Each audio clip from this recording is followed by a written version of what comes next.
Hi అండి, సంపూర్ణ క్లాస్కి స్వాగతం. బీరకాయలతోటి ఏం చేస్తానో రెసిపీ చూసేసేయండి. బీరకాయలతోటి పప్పు చేసేస్తున్నానండి. చూడండి, బీరకాయ ముక్కలు కట్ చేసుకున్నాను. చింతపండు, ఉప్పు, పచ్చిమిర్చి ఈ మూడు మిక్సీలో వేసుకొని వచ్చేద్దాం. మిక్సీ వేసేసాను. బీరకాయ చెక్కు తీసేసి మొత్తము ఇలా ముక్కలుగా కట్ చేసేసాను. దీనివల్ల ఉపయోగాలు సులువుగా మనకి జీర్ణం అవుతుంది. ఇందులో బీటా కెరాటిన్ పుష్కలంగా ఉంటుంది. ఇది మలబద్ధకాన్ని కూడా నివారిస్తుంది. మనకు ఉదర సంబంధిత సమస్యలు నివారించడంలో అద్భుతంగా సహాయపడుతుంది. ఇవ్వండి, ఈ డబ్బాతోటి 30 డబ్బా కందిపప్పు వేసుకుంటున్నాను.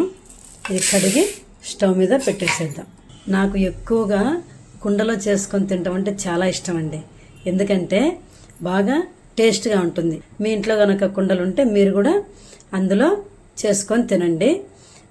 తర్వాత టైం ఉండదని చెప్పి అనుకుంటే కనీసం వారంలో ఒక రోజైనా చేసుకొని తినండి. పప్పు చాలా మెత్తగా ఉడికితే టేస్ట్గా ఉండదండి.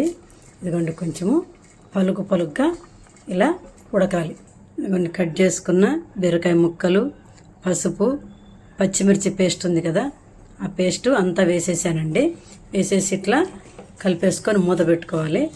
అయితే ఈ కుండలో చేసుకొని తినటం వలన మనకు తొందరగా ఆహారము జీర్ణమవుతుంది. మలబద్ధకం అనేది కూడా ఉండదు. ఆహారము ఎక్కువసేపు నిల్వ ఉంటుంది. గ్యాస్ ప్రాబ్లం కూడా నివారిస్తుందండి ఈ కుండలో చేసుకొని తినటం వలన. బీరకాయ పప్పు రెడీ. ముక్క కూడా బాగా ఉడికిపోయింది. పోపు వేసేస్తున్నాను.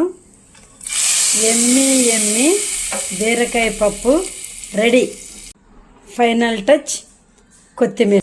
ఈ ఎమ్మి బీరకాయ పప్పు కనుక నచ్చితే లైక్, షేర్, సబ్స్క్రైబ్.